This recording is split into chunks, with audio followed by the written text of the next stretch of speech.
Hi friends, YouTube ಚಾನಲ್ಗೆ ಸ್ವಾಗತ. ಆಸೆ ಧಾರಾವಾಹಿಯ ಇವತ್ತಿನ ಸಂಚಿಕೆಯಲ್ಲಿ ಏನಾಗುತ್ತೆ ಅಂತ ನೋಡೋಣ ಬನ್ನಿ. ಮನೆಗೆ ಕನಕ ಓಡ್ ಬಂದುಬಿಟ್ಟು ಅವ್ರ ತಾಯಿಗೆ ಹೇಳ್ತಾರೆ, ಅಮ್ಮ ಅಮ್ಮ ಅತ್ತೆ ಕೇಸ್ ವಾಪಸ್ ತೊಗೊಂಡ್ಬಿಟ್ರು ಕಣಮ್ಮ ಅಂತ ಹೇಳ್ತಾರೆ. ಈಗ ಅಕ್ಕ ಭಾವ ಮಂಜುನ ಕರ್ಕೊಂಡು ಮನೆಗೆ ಬರ್ತಾಯಿದ್ದಾರೆ ಕಣಮ್ಮ ಅಂತ ಹೇಳ್ತಾರೆ. ಆಗ ಮೊದಲಿಗೆ ಮೀನಾ ಅವರು ಬರ್ತಾರೆ. ಮೀನಾ ಬಂದಮೇಲೆ ನಿಮ್ಮ ಅತ್ತೆ ವಾಪಸ್ ಕೇಸ್ ತೊಗೊಂಡ್ರಂತೆ ಹೌದೇನೆ ಅಂತ ಕೇಳ್ತಾರೆ. ಹೌದು ಕಣಮ್ಮ, ಮಂಜುನು ಕೂಡ ಬಂದ ಅಂತ ಹೇಳ್ತಾರೆ. ಅಷ್ಟರಲ್ಲಿ ಸೂರ್ಯ ಮತ್ತು ಮಂಜು ಇಬ್ಬರು ಕೂಡ ಬರ್ತಾರೆ. ಆಗ ಬಾರೋ ಮಂಗ್ಯ ಒಳಗಡೆ ಬಾ ಅಂತ ಹೇಳಿಬಿಟ್ಟು ಒಳಗಡೆ ಕರೀತಾರೆ. ಆಗ ಮಂಜು ಅವ್ರು ಓಡ್ ಬಂದುಬಿಟ್ಟು ಅವ್ರ ತಾಯಿನ ತಪ್ಕೊತಾರೆ. ತಪ್ಕೊಂಬಿಟ್ಟು ಕ್ಷಮೆ ಕೇಳ್ತಾರೆ. ಅಮ್ಮ ನಿನ್ನನ್ನು ತುಂಬ ಕಷ್ಟ ಕೊಟ್ಬಿಟ್ಟೆ ಕಣಮ್ಮ, ಕ್ಷಮಿಸ್ಬಿಡಮ್ಮ ಅಂತ ಹೇಳಿಬಿಟ್ಟು ಅವ್ರ ತಾಯಿಗೆ ಕೇಳ್ತಾ ಇರ್ತಾರೆ. ಅದಕ್ಕೆ ಕಣೋ ಹೇಳಿದ್ದು ಆ ಕಾಗೆ ಸುಬ್ಬನ ಸವಾಸ ಮಾಡಬೇಡ, ಹಿಂಗೆಲ್ಲ ಆಗುತ್ತೆ, ಇಷ್ಟೆಲ್ಲ ಕಷ್ಟ ಅನುಭವಿಸ್ತೀಯ ಅಂತಲೇ ಕಣೋ ನಿನಗೆ ಬೇಡ ಅಂದಿದ್ದು ಅಂತ ಹೇಳ್ತಾರೆ. ಅಮ್ಮ ನಿನ್ನ ಮಾತು ಕೇಳಿದೆ ತುಂಬ ದೊಡ್ಡ ತಪ್ಪು ಮಾಡಿಬಿಟ್ಟೆ ಕಣಮ್ಮ, ಕ್ಷಮಿಸ್ಬಿಡಮ್ಮ ಅಂತ ಹೇಳ್ತಾರೆ. ಅದಕ್ಕೆ ಅಷ್ಟರಲ್ಲಿ ಸೂರ್ಯ ಅವ್ರು ಹೇಳ್ತಾರೆ, ನೀನೇನು ಬೇಕಿದ್ರು ತಪ್ಪು ಮಾಡೋ, ಬಿಡಿಸ್ಕೊಂಬರಕ್ಕೆ ನಾನಿದ್ದೀನಿ, ಎಷ್ಟೇ ಖರ್ಚಾಗಲಿ ಅಂತ ಹೇಳ್ತಾರೆ. ಆಗ ಮಂಜು ಅವರು ಅವ್ರ ಅಪ್ಪನ ಮೇಲೆ ಆಣೆ ಮಾಡಿ ಹೇಳ್ತಾರೆ, ಅಪ್ಪ ಭಾವ ಇಲ್ಲ ಭಾವ, ಅಪ್ಪನ ಮೇಲೆ ಆಣೆ ಮಾಡಿ ಹೇಳ್ತೀನಿ, ಇನ್ಮೇಲೆ ಯಾವತ್ತೂ ನಾನು ತಪ್ಪು ಮಾಡೋದಿಲ್ಲ ಭಾವ, ಇಂಥ ತಪ್ಪು ಮಾತ್ರ ಮಾಡಲ್ಲ ಅಂತ ಹೇಳ್ತಾರೆ. ಆಗ ಮೀನಾ ಅವ್ರ ತಾಯಿ ಹೇಳ್ತಾರೆ, ಆದ್ರೂ ಕೂಡ ನಿಮ್ಮ ತಾಯಿ ದುಡ್ಡು ಇವ್ನು ಕದ್ದಿದ್ದು ತುಂಬ ತಪ್ಪೇ ಅಲ್ವಾ ಅಳಿಯಂದ್ರೆ ಅಂತ ಹೇಳಿಬಿಟ್ಟು ಹೇಳ್ತಾರೆ. ಅದಕ್ಕೆ ಅಕಸ್ಮಾತ್ ಏನಾದರೂ ಇವ್ನು ಜೈಲಿಗೆ ಹೋಗಿದ್ದಿದ್ರೆ ಇವನ ಭವಿಷ್ಯ ಏನಾಗಬೇಡ, ಇವ್ನು ಏನಾಗಬೇಡ ಅಂತ ಹೇಳಿಬಿಟ್ಟು ಆ ಕಷ್ಟ ನಾನು ನೋಡಿದ್ದೀನಿ ಅಂತ ಹೇಳಿಬಿಟ್ಟು ಸೂರ್ಯ ಅವರು ಹೇಳ್ತಾರೆ. ಆ ಥರ ಹೇಳಿದ ತಕ್ಷಣ ಇವನು ಮಂಜು ಅವರು ಕಾಲಿಗೆ ಬಿದ್ದುಬಿಡ್ತಾರೆ. ಅಂದರೆ ಸೂರ್ಯ ಅವ್ರಿಗೆ ಕಾಲಿಗೆ ಬಿದ್ದುಬಿಟ್ಟು ಕ್ಷಮೆ ಕೇಳ್ತಾರೆ. ಭಾವ ನನಗೆ ಕ್ಷಮಿಸ್ಬಿಡಿ ಭಾವ, ಇನ್ಮೇಲೆ ಯಾವತ್ತೂ ಇಂಥ ತಪ್ಪು ಮಾಡೋದಿಲ್ಲ ಭಾವ ಅಂತ ಹೇಳ್ತಾರೆ. ಆವಾಗ ಕನಕ ಹೇಳ್ತಾರೆ, ಅಲ್ಲ ಮಂಜು, ನಿನಗೆ ನಮ್ಮ ಅಪ್ಪಾಜಿ ಇದ್ದಿದ್ರೂ ಕೂಡ ನಿನ್ನನ್ನು ಈ ಥರ ಕ್ಷಮಿಸ್ತಾ ಇದ್ರೋ ಇಲ್ವೋ ಗೊತ್ತಿಲ್ಲ, ಆದರೆ ಭಾವ ಮಾತ್ರ ನಿನ್ನನ್ನು ಮನಸ್ಸಿಂದ ಆಗ ಮೀನಾ ಅವರು ಹೇಳ್ತಾರೆ, ಅವರು ನಿನಗೆ ತಂದೆ ಸ್ಥಾನದಲ್ಲೇ ನಿಂತ್ಕೊಂಡಿದ್ದಾರೆ ಕಣೋ, ನಿನಗೋಸ್ಕರ ಅವ್ರ ಮನೆಯವರೆಲ್ಲರೂ ಎದುರಾಕೊಂಡಿದ್ದಾರೆ ಕಣೋ ಮಂಜು ಅಂತ ಹೇಳ್ತಾರೆ.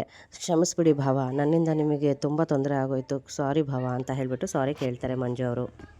ದಿನೇಶ ಕಾಗೆ ಸುಬ್ಬು ಹತ್ರ ಬರ್ತಾರೆ. ಬಂದು ಏನಕ್ಕೆ ನೀನು ಎದ್ದು ಬಂದಿದ್ಯಾ, ಏನಕ್ಕಪ್ಪ ನೀನು ಎದ್ದು ಬಂದಿದ್ಯಾ ಅಂತ ಕೇಳಿದಾಗ ನಾನು ಕತ್ಲಲ್ಲಿ ಎಷ್ಟೊತ್ತಂತ ಮಲಗೋದು ಅಂತ ಹೇಳ್ತಾರೆ. ಆಗ ಲೈಟ್ ಹಾಕ್ಕೋಬೇಕಿತ್ತು ಅಂತ ಹೇಳಿಬಿಟ್ಟು ಕಾಗೆ ಸುಬ್ಬ ಹೇಳ್ತಾನೆ. ನೀನು ರೋಹಿಣಿನ ಹಾಗೆ ಬಿಟ್ಟರೆ ಆಗೋದಿಲ್ಲ ಅಂತ ಹೇಳ್ತಾನೆ. ಅದಕ್ಕೆ ನೀನು ಅಕಸ್ಮಾತ್ ಇಲ್ಲಿಂದ ಹೋದರೆ ನನಗೆ ತೊಂದರೆ ಆಗುತ್ತೆ, ಆ ರೋಹಿಣಿ ದುಡ್ಡು ಕೊಡಲ್ಲ ಅಂತ ಕಾಗೆ ಸುಬ್ಬ ಹೇಳ್ತಾನೆ. ಆಗ ನೀನು ರೋಹಿಣಿನ ನಿನ್ನ ಟಾರ್ಚರ್ ಮಾಡಿದ್ರೇ ಅವಳು ದುಡ್ಡು ಕೊಡೋದು, ಇಲ್ಲಾಂದರೆ ಕೊಡೋದಿಲ್ಲ ಅಂತ ಹೇಳಿಬಿಟ್ಟು ದಿನೇಶ ಕೂಡ ಹೇಳ್ತಾ ಇರ್ತಾನೆ. ಅಷ್ಟರಲ್ಲಿ ಅಲ್ಲಿ ರೋಹಿಣಿ ಮತ್ತು ಅವ್ರ ಫ್ರೆಂಡ್ ಇಬ್ಬರು ಕೂಡ ಕುತ್ಕೊಂಡು ಮಾತಾಡ್ತಾ ಇರ್ತಾರೆ. ಆ ಕೇಸ್ನ ಅಷ್ಟು ಈಸಿಯಾಗಿ ಶಾಂತಿಯವರು ತೊಗೊಳೋದಿಲ್ಲ, ಅದು ಹೇಗೆ ತೊಗೊಂಡ್ಬಿಟ್ರು ವಾಪಸ್ಸು ಅಂತ ಹೇಳಿಬಿಟ್ಟು ಯೋಚನೆ ಮಾಡ್ತಾ ಇರ್ತಾರೆ. ಹಾಗೆ ಇಲ್ಲಾಂದರೆ ಅವ್ರಿಗೆ ಲಾಭ ಇರಬೇಕು, ಇಲ್ಲಾಂದರೆ ಏನಾದರೂ ಒಂದು ಯೋಚನೆ ಮಾಡಿರಬಹುದು, ಹಾಗಾಗಿ ತೊಗೊಂಡಿರ್ತಾರೆ ಅಷ್ಟೇ, ಇಲ್ಲಾಂದರೆ ಇಲ್ಲ, ಅಷ್ಟು ಈಸಿಯಾಗಿ ತೊಗೊಳ್ಳಲ್ಲ ಅಂತ ಇಬ್ಬರು ಮಾತಾಡ್ತಾ ಇರ್ತಾರೆ. ಆಗ ರೋಹಿಣಿಯವರು ಏನಾದರೂ ಮಾಡಿ ಆ ಮೀನಾ ಮತ್ತು ಆ ಸೂರ್ಯನ ಹೊರಗಡೆ ಹಾಕಬೇಕು ಅಂತ ಯೋಚನೆ ಮಾಡ್ತಾ ಇರ್ತಾರೆ. ಅಷ್ಟರಲ್ಲಿ ಕಾಗೆ ಸುಬ್ಬ ರೋಹಿಣಿನ ಕಾಲ್ ಮಾಡ್ತಾನೆ. ಕಾಲ್ ಮಾಡಿದಾಗ ರೋಹಿಣಿ ಹೇಳ್ತಾರೆ, ಇಲ್ಲಿ ಇವನು ಯಾಕೆ ಕಾಲ್ ಮಾಡ್ತಾ ಇದ್ದಾನೆ ಅಂತ ಹೇಳಿದಾಗ ಅವ್ರ ಫ್ರೆಂಡ್ ಹೇಳ್ತಾರೆ, ಹೌದು ಕಣಮ್ಮ, ಈಗ ದಿನೇಶ ಆದರೆ ಅಶಕ್ತ, ಆದರೆ ಇವನು ರೌಡಿ, ನೋಡು ಏನು ಮಾಡ್ತೀಯ, ನನ್ನನ್ನು ಮಾತ್ರ ಮಧ್ಯ ನೀನು ತೊಗೊಬೇಡಮ್ಮ ಅಂತ ಹೇಳ್ತಾರೆ. ಅವಾಗ ಕಾಗೆ ಸುಬ್ಬ ಹೇಳ್ತಾನೆ, ಏನಮ್ಮ ನಿನ್ನ ಕತೆ ಅಂತ ಕೇಳಿದಾಗ ಏನು ಅಂತ ಹೇಳಿದಾಗ ಇವನು ನೋಡಿದ್ರೆ ಇಲ್ಲಿ ದಬ್ಬಕ್ಕಂತ ಇದ್ದಾನೆ, ಏನು ಕತೆ ನಿಂದು ಅಂತ ಕೇಳ್ತಾನೆ. ಅಷ್ಟೊಂದು ಹೊಡೀರಿ ಅಂತ ನಾನು ಹೇಳಿದ್ನ ನಿಮಗೆ ಅಂತ ಹೇಳ್ತಾರೆ. ಆಯಿತು ಬಿಡು, ಈಗ ಇನ್ನೇನೋ ಅವನು ಹೊಗೆ ಹಾಕಿಸ್ಕೊಂತಾನೆ, ಅವಾಗ ನಾನು ಹೋಗಿ ಜೈಲಲ್ಲಿ ಕುತ್ಕೊಳ್ಳೋಣ ಅಂತ ಹೇಳ್ತಾರೆ. ಬೇಡ ಹಾಗೆಲ್ಲ ಬೇಡ ಅಂತ ಹೇಳ್ಬಿಟ್ಟು ರೋಹಿಣಿ ಹೇಳ್ತಾರೆ. ಅವ್ನಿಗೂ ಟ್ರೀಟ್ಮೆಂಟ್ ಕೊಡಿಸಲ್ಲ, ನೀನು ಟ್ರೀಟ್ಮೆಂಟ್ ತೊಗೊಳಲ್ಲ, ಮಧ್ಯದಲ್ಲಿ ನನ್ನನ್ನು ನೀನು ಕಾಂಪ್ರಮೈಸ್ ಮಾಡ್ಕೊತ ಇದೆಯಲ್ಲಮ್ಮ ತಾಯಿ ನೀನು ಅಂತ ಹೇಳಿಬಿಟ್ಟು ಕಾಗೆ ಸುಬ್ಬ ಹೇಳ್ತಾನೆ.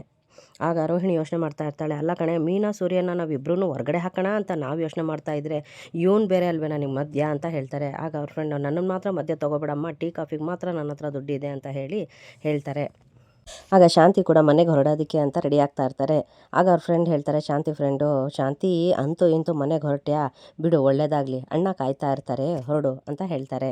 ಅಷ್ಟರಲ್ಲಿ ಮೀನಾ ಫ್ಯಾಮಿಲಿಯವರೆಲ್ಲರೂ ಸಾರಿ ಕೇಳಬೇಕು, ಕ್ಷಮೆ ಕೇಳಬೇಕು ಶಾಂತಿ ಹತ್ರ ಅಂತ ಹೇಳಿಬಿಟ್ಟು ಅವ್ರ ಶಾಂತಿ ಫ್ರೆಂಡ್ ಮನೆಗೆ ಎಲ್ಲರೂ ಕೂಡ ಕೇಸ್ನ ವಾಪಸ್ ತೊಗೊಂಡು ತುಂಬ ದೊಡ್ಡ ಉಪಕಾರ ಮಾಡಿದ್ದೀರಾ ಅಂತ ಹೇಳಿಬಿಟ್ಟು ಮೀನಾ ತಾಯಿಯವರು ಶಾಂತಿಗೆ ಕೇಳ್ತಾ ಇರ್ತಾರೆ. ಮಗನ್ನ ನನ್ನ ಹತ್ರ ಕ್ಷಮೆ ಕೇಳೋದು ನೀವು ಕರ್ತವ್ಯ ಅಂತ ಅಂದ್ಕೊಂಡ್ರಲ್ರಿ, ಮಗನ್ನ ನೆಟ್ಟಿಗೆ ಬೆಳೆಸ್ಬೇಕು, ಅದು ಕರ್ತವ್ಯ ಅಂದರೆ ಅಂತ ಹೇಳ್ಬಿಟ್ಟು ಶಾಂತಿ ಹೇಳ್ತಾರೆ. ನಾನು ಬೆಳೆಸಿದ್ದೀನಿ, ಮನೋಜನ್ನ ನೋಡಿ ಹೇಗೆ ಬೆಳೆದಿದ್ದಾನೆ, ಹೇಗೆ ಬೆಳೆಸಿದ್ದೀನಿ ಅಂತ ನೋಡಿ ಹಾಗೆ ಬೆಳೆಸ್ಬೇಕು ಅಂತ ಹೇಳ್ಬಿಟ್ಟು ಹೇಳ್ತಾರೆ. ಆಗ ಸೂರ್ಯ ಅವರು ಮಧ್ಯದಲ್ಲಿ ಏನೋ ಹೇಳ್ತಾರೆ. ಆಗ ಅವನ ಹೆಸರು ತೊಗೊಂಡ್ರೆ ಸಾಕು, ನಿನಗೆ ಹೊಟ್ಟೆಯಲ್ಲಿ ಹಿಡ್ಕೊಳಂಗೆ ಆಗುತ್ತಲ್ವಾ ಅಂತ ಹೇಳ್ಬಿಟ್ಟು ಶಾಂತಿಯವರು ಕೂಡ ಹೇಳ್ತಾರೆ. ಸೂರ್ಯ ಅವರು ಹ್ಞೂ ಕಣ್ ಹೇಳವ್ವ, ಹೊಟ್ಟೆ ಮೇಲೆ ಗೀರ್ಕೊಂಡು ಬೋರ್ವೆಲ್ ಬಂದುಬಿಟ್ಟಿದೆ ಹೊಟ್ಟೆ ಮೇಲೆ ಅಂತ ಹೇಳ್ತಾರೆ. ಆಗ ಮಂಜುಗೆ ಅವ್ರ ತಾಯಿ ಹೇಳ್ತಾರೆ. ಆಗ ಹೇಳಿದ ತಕ್ಷಣವೇ ಶಾಂತಿ ಅವ್ರ ಕಾಲಿಗೆ ಬಿದ್ದುಬಿಟ್ಟು ಮಂಜು ಸಾರಿ ಕೇಳ್ತಾನೆ. ಕ್ಷಮಿಸ್ಬಿಡಿ ಅತ್ತೆ, ನೀವು ನನ್ನ ಮೇಲೆ ತುಂಬ ಉಪಕಾರ ಮಾಡಿದ್ರಿ, ನಾನು ಮಾಡೋದು ತಪ್ಪಿನ ಕ್ಷಮಿಸ್ಬಿಟ್ಟು ನೀವು ಕೇಸ್ನ ವಾಪಸ್ ತೊಗೊಂಡ್ರಿ ಅಂತ ಮಂಜು ಕೂಡ ಹೇಳ್ತಾ ಇರ್ತಾನೆ. ಆಗ ಅವ್ರ ಫ್ರೆಂಡು 8 ಅಡಿ ಸ್ವಲ್ಪ ದೂರನೇ ಇರೋ ಅವಳಿಂದ ಅಂತ ಹೇಳ್ಬಿಟ್ಟು ಈಗಲಾದರೂ ಒಳ್ಳೆ ಬುದ್ಧಿನ ಕಲ್ತ್ಕೊ, ಇನ್ಮೇಲೆ ಹೀಗೆಲ್ಲ ಮಾಡಕ್ಕೆ ಹೋಗ್ಬೇಡ ಹೋಗು ಅಂತ ಹೇಳ್ತಾರೆ. ಸೂರ್ಯ ಅವ್ರು ಕೇಳ್ತಾರೆ, ಏನು ತಾವುಗಳ ಮನೆಗೆ ಬರೋದಿಲ್ವೋ ಅಂತ ಕೇಳ್ತಾರೆ. ಬರೋದಿಲ್ಲ ಅಂತ ಶಾಂತಿ ಅವರು ಹೇಳ್ತಾ ಇರ್ತಾರೆ. ಆಗ ಸೂರ್ಯ ಅವರು ಮೀನಾ ಅವ್ರಿಗೆ ಕೇಳ್ತಾರೆ, ಅಂದರೆ ಅಪ್ಪಾಜಿ ಬಟ್ಟೆ ಎಲ್ಲ ಪ್ಯಾಕ್ ಮಾಡಿದ್ಯಾ ಅಂತ ಕೇಳಿದಾಗ ಯಾವ ಬಟ್ಟೆಗಳು ಅಂತಾರೆ. ಅದೇ ಕಣೆ ಆ ಬಟ್ಟೆ ಹೇಳಿದ್ನಲ್ಲ ಅಂತ ಹೇಳ್ತಾರೆ. ಆಗ ಹೌದು ರೀ ಪ್ಯಾಕ್ ಮಾಡಿದ್ದೀನಿ ಅಂತಾರೆ. ಏನೋ ಇಬ್ಬರು ಗುಣಗುಡ್ತಿದ್ದೀರಾ, ಏನದು ಅಂತ ಕೇಳಿದಾಗ ಏನಿಲ್ಲ, ನಮ್ಮ ಅಪ್ಪನಿಗೆ ನೀನು ಇಲ್ದಿರೋ ಮನೇಲಿ ಇರೋದಕ್ಕೆ ಬ್ಯಾನ್ಗಳಂತೆ, ಅದಕ್ಕೆ ಊರಿಗೆ ಹೊರಡ್ತೀನಿ ಅಂತ ಹೇಳ್ಬಿಟ್ಟು ಬಟ್ಟೆನ ಪ್ಯಾಕ್ ಮಾಡ್ಕೊತಾ ಇದ್ದಾರೆ. ಬೆಳಿಗ್ಗೆ ಬೇರೆ ಒಂದು ನ್ಯೂಸ್ ಬಂತು, ಅಪ್ಪಾಜಿ ಫ್ರೆಂಡು ಬೆಳಗಂಡು ಮಾದೇಶ ಅಂತ ಒಬ್ರು ಇದ್ರಂತಲ್ಲ, ಅವ್ರ ಹೆಂಡತಿ ಏನೋ ತಿಂಗಳಾನ್ಗಟ್ಲೆ ಹೋಗ್ಬಿಟ್ಟು ತವ್ರ ಮನೇಲಿ ಕೂತಿದ್ರಂತೆ, ಅದಕ್ಕೆ ವಿಚ್ಛೇದನಕ್ಕೆ ಅಂತ ರೆಡಿ ಮಾಡಿಕೊಂಡು ವಿಚ್ಛೇದನ ಕೊಡ್ತಾ ಇದ್ದಾರಂತೆ ಅಂತ ಹೇಳ್ತಾರೆ. ಈಗ ಹೆಂಡತಿ ಹೋಗಿದ್ದಕ್ಕೆ ಬೆಳಿಗ್ಗೆ ಒಂದು 90, ಸಾಯಂಕಾಲ ಒಂದು 90 ಹಾಕ್ಕೊಂಡು ಆರಾಮಾಗಿ ಮನೇಲಿದ್ದಾರಂತೆ ಅಂತ ಹೇಳ್ತಾರೆ. ಆಗ ಇದನ್ನೆಲ್ಲ ಕೇಳಿ ಶಾಂತಿ ಮನೆಗೆ ಹೊರಡ್ತೀನಿ ಅಂತ ಹೇಳ್ಬಿಟ್ಟು ಮನೆಗೆ ಹೊರಡ್ತಾರೆ. ಆಗ ಮನೆಗೆ ಹೋಗ್ತಾರೆ ಶಾಂತಿಯವರು.